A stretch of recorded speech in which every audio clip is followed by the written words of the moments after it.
할렐루야. 네, 오늘도 예배 자리에 나오신 여러분 모두에게 우리 하나님의 은혜의 말씀이 능력으로 함께하기를 주님의 이름으로 축복합니다. 오늘 이 말씀은 제가 제목을 복음은 오직 예수 그리스도 이렇게 정했습니다. 우리는 지난 시간 앞에 4절, 5절 말씀에서 바로 예수 그리스도에 대하여 생각해 봤죠. 4절을 보면 그리스도께서 그리스도에 대하여 말하는데 하나님 곧 우리 아버지의 뜻을 따라라고 말하고 있죠. 이것은 그리스도는 성부 아버지의 계획에 의하여 이 땅 위에 구세주로 오셔서 본인의 뜻을 이루려고 하는 것이 아니고 아버지의 뜻을 이루기 위하여 절대적으로 복종하셨다라는 말씀을 들었고요. 그 다음에 이 악한 세대에서 우리를 건지시려는 분, 그분이 예수 그리스도다. 그리고 세 번째로는 우리 죄를 대속하기 위하여 대속 제물로서 자기 몸을 주신 분이다. 결국 그런 그리스도의 사명에 의해서 우리는 하나님의 자녀요 백성이요 또 영원한 하나님 나라에 갈 수 있는 이런 특권을 부여받은 자들입니다. 예수님의 은혜로 그렇게 되어졌다는 것이죠. 그 예수 그리스도는 5절에서 영광이 그에게 세세토록 있을지어다 하고 그분은 영화로우신 분이고 때문에 우리는 그리스도에 의하여 구원받은 백성으로 그 영광을 온전히 선포하고 또 주님께 영광을 돌려야 할 하나님의 백성들이다라는 말씀을 드렸어요. 이 내용이 4절에 간단하게 세 가지의 내용이 나오고 있는데 이게 뭐냐? 이게 복음이에요. 우리가 많이 들은 것처럼 복음은 다른 게 아니고 예수 그리스도가 복음입니다. 예수 그리스도가 복음이라고 하는 이 말은 그 예수 그리스도의 사건을 말한다 그 얘기예요. 하나님이신 그분이 빌립보서에 있는 말씀처럼 이 땅 위에 종의 몸을 입고 마치 죄인과 같은 모습으로 이 땅에 오셨다는 거죠. 낮아지신 거예요. 비하하신 거란 말이죠. 왜냐하면 멸망할 죄인을 구원하시기 위하여 죄 없으시지만 마치 죄인의 모습으로 이 땅에 오신 거예요. 우리 죄인인 우리를 구원하시기 위하여. 그래서 오셔서 고난 받으시고 십자가에 못 박혀 돌아가시고 장사 지내지고 이 모든 게 우리의 죄 문제를 대속하기 위하여 하신 일이라 그런 얘기죠. 그리고 부활하셨고 승천하셨고 보좌 우편에 앉으셔 계시고 그리고 장차 때가 되면 그곳으로부터 심판주로 오셔서 심판하신다고 하는 것이 그리스도의 사건입니다. 예수 그리스도에 대한 얘기죠. 그게 복음이란 말이에요. 예수를 믿어야 구원받습니다. 그래서 지난 시간에 예수 그리스도 얘기했어요. 근데 오늘은 거기다가 복음은 예수, 오직 예수 그리스도다 이렇게 설명하고자 하는 것입니다. 백문일답 얘기했었잖아요. 예? 구원의 주 그러면 예수 그리스도, 소망의 주님 예수 그리스도. 여러분이 해야 될 말이에요. 예? 생명의 주님 예수 그리스도. 예, 제가 100가지의 내용을 이야기한다 할지라도 여러분은 그냥 예수 그리스도. 목사님들이 설교하면서 성경 공부하면서 묻는 말 가운데 거의 예수 그리스도 하면은 100점에 가까울 정도요. 그만큼 예수 그리스도는 아주 중요한 그런 이름이고, 우리가 지난번에도 얘기했지만은 부르다가 죽을 이름이 예수 그리스도라고 말할 수가 있는 것이죠. 여러분, 우리는 증언의 삶을 살아야 되고, 그리고 사수하는 삶을 살아야 되는데, 복음에 대하여 그래야 되는 겁니다. 예수 그리스도는 우리의 구세주, 생명의 주님이라고 할 때 그것이 복음이라면 이 복음을 우리는 증언해야 돼요. 동시에 이 복음이 훼손되는 일을, 예수 외에 다른 이야기를 하는 것을, 이거는 잘못된 것이기 때문에 예수 복음만이 진정한 복음이기에 이것이 훼손되지 않도록 사수해야 된다. 이걸 우리는 진리를 사수한다, 이렇게 말하는 거예요. 사도 바울은 복음이 변질됐어요.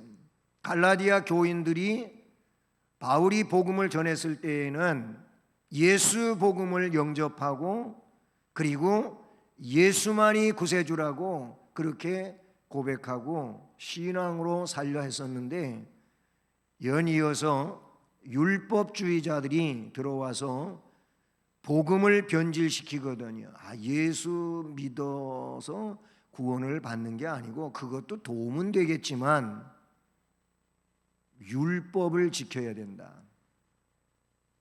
유대주의자, 율법주의자라고도 우리는 말하죠. 오늘 말씀에서는 그것을 다른 복음이라 그랬어요. 그런 유대주의자들이 들어와서 갈라디아 교인들을 예수 복음을 버리게 하고 율법을 다시 신봉하게 만드는 이런 상황으로 바꿔놓는 겁니다. 바울은 그래서 뭐라고 말하냐면 6절에서 그리스도의 은혜로 너희를 부르신 이를 이같이 속히 떠나 다른 복음을 따르는 것을 내가 이상하게 여기노라. 예수 복음 말고 예수 복음을 버리고 떠나서 다른 복음을 쫓아간다, 그 말이에요. 그거를 이상하게 여긴다. 복음을 떠난, 그것도 속히 떠난 갈라디아 교인들에 대한 책망의 내용을 이야기해요. 왜 그랬을까요? 이것만이 진정한 복음이기 때문에 이 복음을 떠나서 다른 복음, 다른 복음이라고 하는 것은 거짓 복음을 말하는 거예요. 이거는 이미 앞에 말씀드린 것처럼 율법주의로 회귀하는 것을 말하는 거죠. 여러분, 율법으로 구원을 받습니까? 성경은 율법으로 구원을 받을 수 없음을 이야기하지요. 율법의 역할이 뭡니까? 율법의 역할은 죄를 깨닫게 해주는 거라고 로마서에 말씀해 주고 있어요. 자, 율법이 있기 전에도 죄는 있었지만, 그러나 죄로 알지를 못하고 살았다 그랬어요. 그런데 율법이 옴으로 인해서 죄가 뭔지를 분명하게 구별 지을 수 있는 상황이 됐어요. 율법이라고 하는 것은 죄를 없애주는 게 아니에요. 죄를 드러나게 하는 거예요. 그러면 율법을 통하여 죄를 깨닫게 되었으면, 죄를 알게 되었으면 이 죄를 어떻게 청산을 해야 되는데, 그 구약적 방법이 뭡니까? 제사라 그런 얘기예요. 제사. 구약에는 그래서 짐승을 잡아 제사를 드려요. 속죄를 받기 위하여, 또는 하나님하고 화목하게 하기 위해서 제물을 잡잖아요. 물론 소제는 곡식을 하나님 앞에 드리는 것인데 짐승하고는 다른 거잖아요. 그러나 곡식도 그 하나하나에 신운이 있고, 신은 생명이에요. 생명을 드리는 것은 같은 의미가 있다고 볼 수가 있어요. 어쨌든 제물을 드리는데, 이 제물을 드리는 것은 구약의 방법으로 이야기하면 일회성이에요. 일회성. 그러면 죄를 지으면, 또다시 죄를 지으면 또 제사를 드려야 되잖아요. 또 짐승을 죽여야 되잖아요. 내 대신 산 짐승의 생명이 죽는 거예요. 그리고 그 짐승이 죽으며 피를 흘리고 피를 받아서 제단 뿔에 바르고 하잖아요. 결국 피는 생명이고, 그러니 피채 먹지 말라고 하는 얘기가 거기서 나오는 거예요. 어쨌든 내 죄를 속하기 위하여 짐승을 잡아 제물을 드린다. 일회성이라 그랬죠. 완전한 속죄를 못 이루는 거잖아요. 그래서 지난번에 말씀드렸어요. 예수 그리스도는 하늘의 대제사장으로서 자신의 몸은 죄가 전혀 없는 온전한 제물로서 그 제사장께서 온전한 제물을 드림으로 흘리신 피가 모든 죄인의 죄를 씻어주는 구속의 피인 겁니다. 이게 복음인데, 율법을 통하여는 결국 죄를 깨달을 뿐이지 하나님 앞에 의로워질 수 있는 방법이 없는 거예요. 그냥 죄인이에요. 그리고 구약의 제사는 이제 장차 오실 영원한 제사장이신, 영원한 속죄를 한 번에 이루신 예수 그리스도의 참 제사를 이야기하기 위하여 구약의 제사법이 있다, 그런 얘기예요.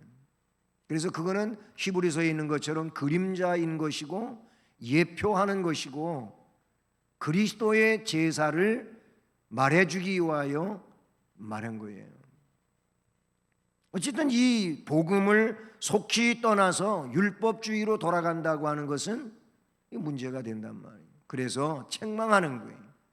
왜냐하면 그것은 구원을 얻을 수 있는 길이 아니기 때문에 바울 사도는 그렇게 한 것이죠. 예루살렘 교회의 유대주의자들은 계속 바울의 자취를 따라다니면서 복음을 훼손시키는 거예요. 바울은 이것과 다시 변론해야 되고 싸워야 되고 참 복음에 대하여 다시 그 털을 닦고 세워야 되는 이런 상황에 놓여 있었다, 그런 얘기인 것이죠. 그러므로 바울은 포기하지 않습니다. 그래, 그렇게 알아듣도록 얘기해 줬는데, 그런데도 거짓 복음, 거짓말을 따라가냐, 의롭게 될 수 있는 길이 아닌 그 길을 가냐, 잘 알아서 해라, 이런 식이 아닌 거예요.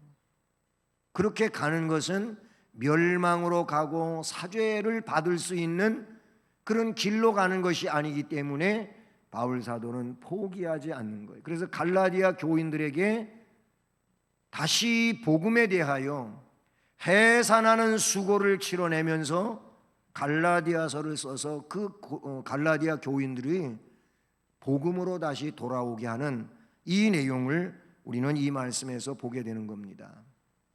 여러분, 우리의 신앙생활은 포기하지 않는 바울 사도의 모습과 같이 우리도 그래야 돼.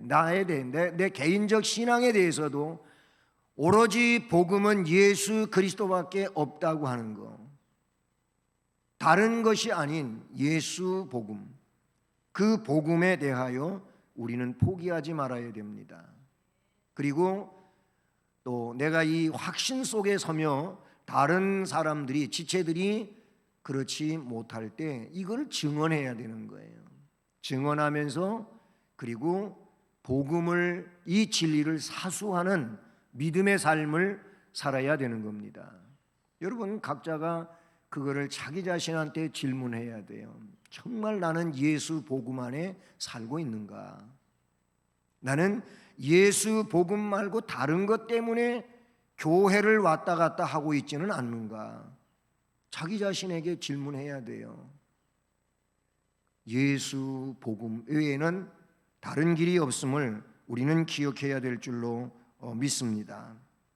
그래서 갈라디아 교인들이 다른 복음을 쫓아갈 때 다시금 그들에게 포기하지 아니하고 예수 복음을 증언하며 돌아와 예수 안에 서기를 그렇게 증언하고 있는 내용을 우리가 볼 수 있는 것이죠.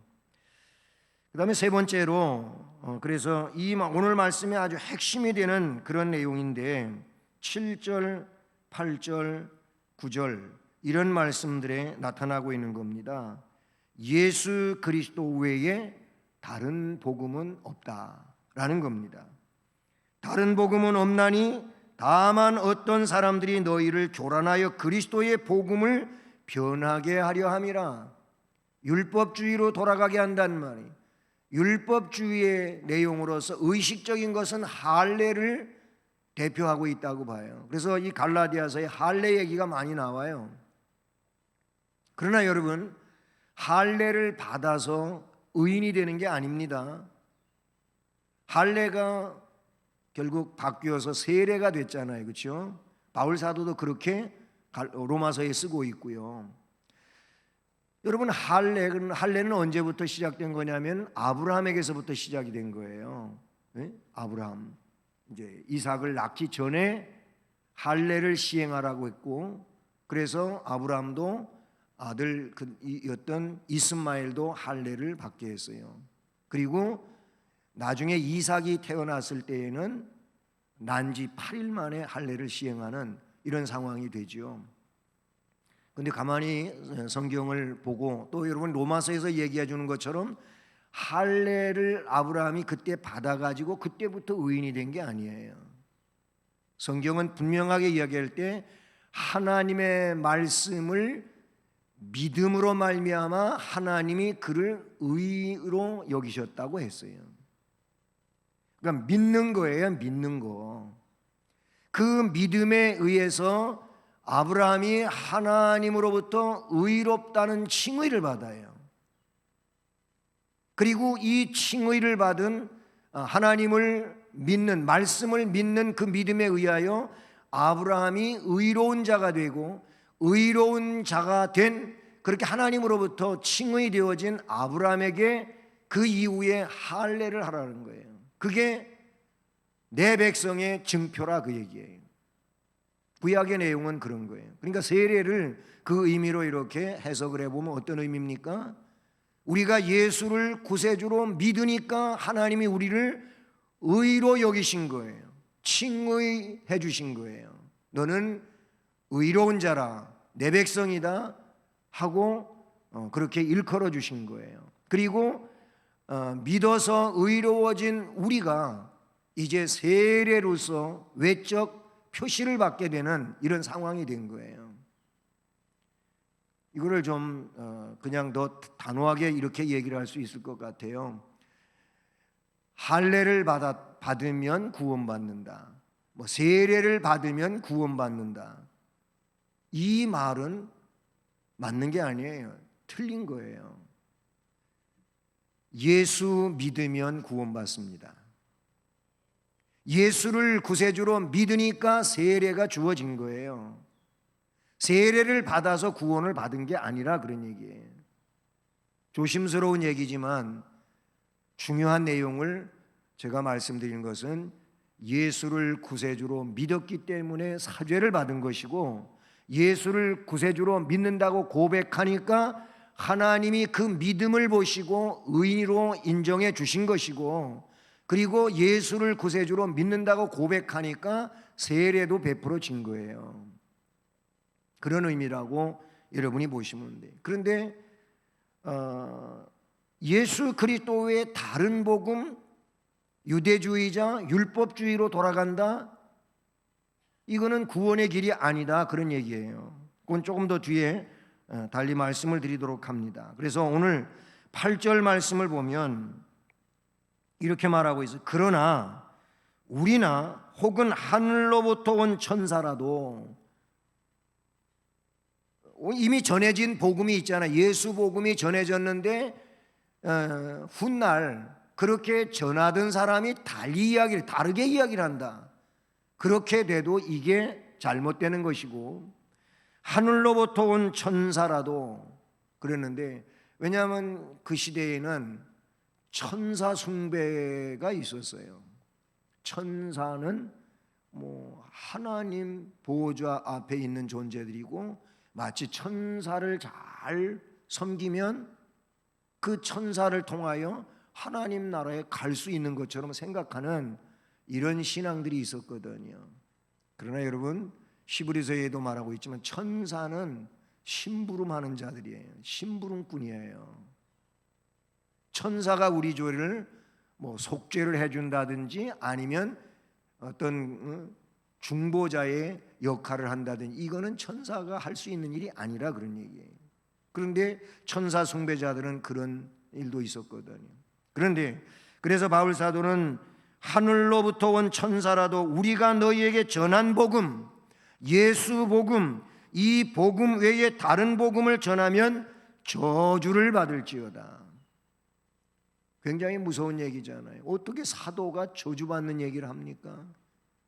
그러나 예수 복음 외에 다른 복음은 복을 받을 수 있는 게 아니라는 거예요. 다시 9절에서도 우리가 전에 말하였거니와 내가 지금 다시 말하노니 만일 누구든지 너희가 받은 것 외에 예수 복음이지요 다른 복음을 전하면 저주를 받을지어다. 다른 복음을 전하는 자도 그렇지만 그렇게 전하는 것을 듣고 따라가는 자도 마찬가지가 되는 것이죠. 예수 외에는 구원의 길로 이끌어 줄 자가 없는 겁니다. 여러분, 우리가 잘 아는 요한복음 14장 6절 말씀을 보면 예수님이 내가 곧 길이요 진리요 생명이다 그랬어요. 내가 곧 길이 되고 내가 진리이고 내가 생명이다. 나로 말미암지 않고는 아버지께로 올 자가 없다. 결국 아버지께로 간다고 하는 것은 천국 가는 걸 말하는데, 그런데 예수로 말미암지 않고는 하나님 아버지 천국에 못 가요. 베드로 사도는 성령의 충만함을 받은 이후에 성령의 역사에 의해 가지고 사도행전 3장에 보면 성전 미문에 앉아 있는 나면서부터 걸어보지 못한 그런 안진뱅이를 예수 이름으로 일으켜 세웁니다. 그는 동전을 구하고 있었겠죠. 그러나 당신이 구하는 것은 나한테 없다. 그러나 나에게 있는 것을 당신한테 주노니 곧 나사렛 예수 그리스도의 이름으로 일어나 걸으라 하고 그를 잡아서 일으켜 세우니까, 그럼 그 나이 되도록 한 번도 걸어보지 못했다면은 그 하체라고 하는 것은 일어설 수가 없는 상황일 겁니다. 그 기능 자체가 그런 거예요. 그런 사람이라도 좀 치료가 된다면 재활 치료를 하고 물리 치료를 하고 많은 시간이 가면서 조금 어떻게 일어설 수 있는 것이 이게 일반적인 내용이라고 할지 모르겠지만은 그렇게 당장 그 자리에서 일어나 가지고 걸어가고 뛰어가고 성전을 돌아다니면서 할렐루야하고 할 수 있냔 말이에요. 그런데 하나님은 하셨어요.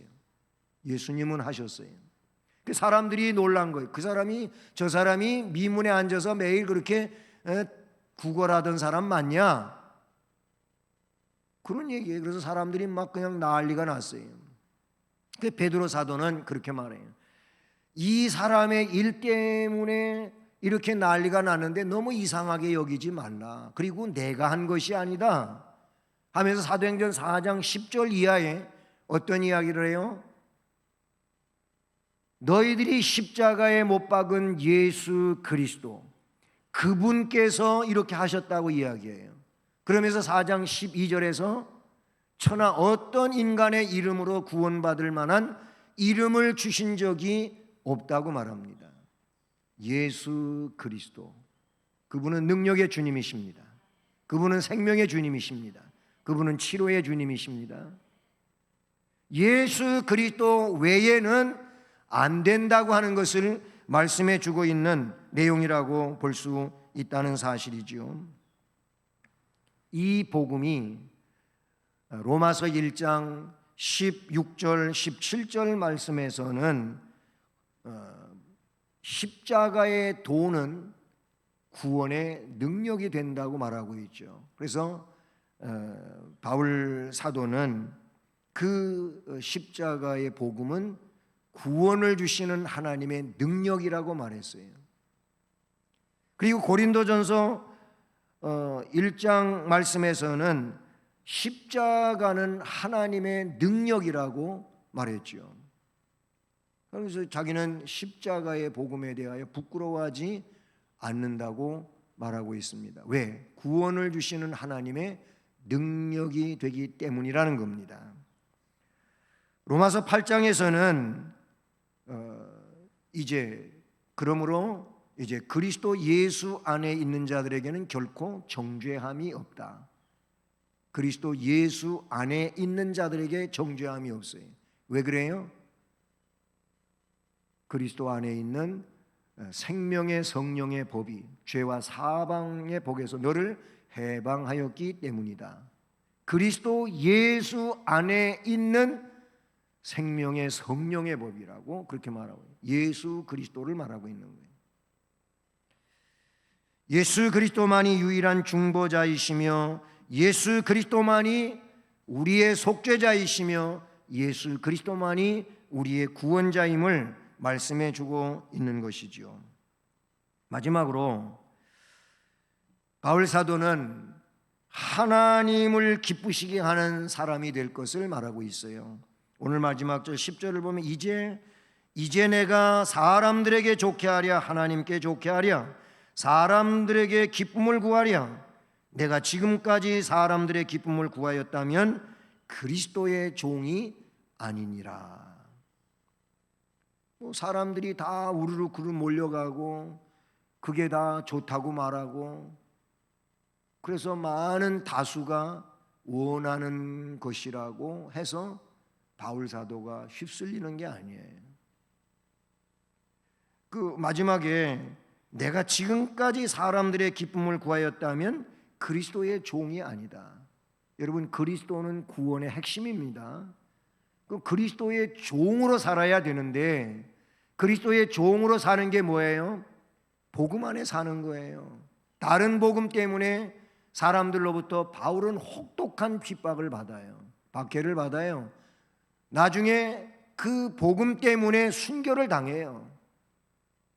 그런 지경에 이르기까지 갈지라도 그는 바꾸지 않습니다. 예수 위에서 죽었어요. 십자가 복음 때문에 죽었어요. 바울도 그냥 대충 그래 그것도 맞을 것 같아. 그렇게 당신은 그럼 하시오. 나는 이렇게 하겠소. 이렇게 했으면 바울이 박해받을 일 없어요. 죽지도 않았을 거예요. 그러나 그리스도께서 우리를 위하여 십자가에 못 박혀 그렇게 구세주로서 속죄자가 되신 것처럼 복음의 증인은 박해가 있어도 복음 안에 살아야 됩니다. 그게 뭐냐? 하나님을 기쁘시게 하는 믿음으로 사는 거예요. 우리는 편리를 따르고 세상 풍속을 따르고 그렇게 따라가다 보면 하나님을 기쁘시게 하는 믿음은 절대로 세울 수가 없습니다. 하루하루의 삶은 복음 안에 살아야 되고 하나님을 기쁘시게 하는 믿음으로 살아야 되는데 그것이 예수님 가시는 길을 가는 것이고 그 종으로서의 혹은 제자로서의 삶을 사는 것이라고 볼 수 있다는 사실이죠. 그렇습니다. 예수 그리스도만이 생명의 복음이라는 사실인 것이죠. 다른 복음은 없습니다. 다른 복음을 따라가서도 구원받을 수 있다? 있을 수 없는 일입니다. 그건 주님이 친히 언급해 주신 것이고 그리고 주님의 제자들이 말씀해 주신 것이고 그 내용이 성경의 말씀들이라는 사실을 우리는 기억해야 될 것입니다. 그러니 예수 그리스도의 피 묻은 십자가 복음 외에 다른 복음이 없음을 기억하고 오직 예수 복음을 증언하고 예수 복음이 변질되지 아니하도록 사수하는 삶을 우리가 능력으로 살아갈 수 있어서 그것이 생명이고 그것이 복이 되는 우리 모두의 삶이 되기를 주님의 이름으로 축복합니다.